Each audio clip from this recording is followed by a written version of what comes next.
จนมากหัวใจแตกสลายลงในที่ตาคนหนึ่งก็เป็นดังสางเท่าลัง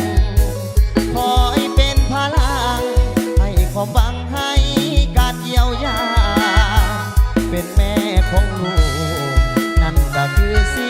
ภรรยาส่วนน้องแก้วตาถือได้ว่าสุภาพสตรีคนนั้นก็ดีส่วนคนนี้ก็หักอายตัดสินใจลำบากบ่อยากจากน้องทั้งสองคนเมียก็แสนดีเป็นที่ปรึกษาในยามยากจน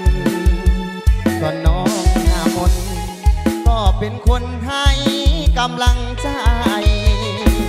อายนี้เป็นคนลำบากหนักหนาต้องแก้ปัญหาด้วยการแยกทางห่างไกลป่าเพศมีลาวบ่ให้มีเมียน้อยเมียใหญ่แต่ส่วนลึกในใจพออยากเก็บไว้หมดทั้งสอง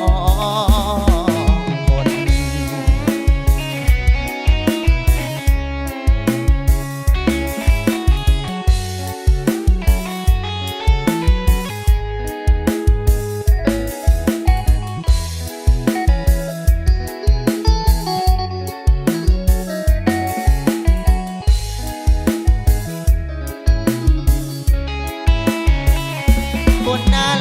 ก็ดีส่วนคนนี้ก็อายตัดสินใจลำบากบ่อยากจากน้องทั้งสองคนเมียก็แสนดีเป็นที่ปรึกษาในยามยากจนส่วนน้องหน้ามนก็เป็นคนให้กำลังใจอายนี้เป็นคน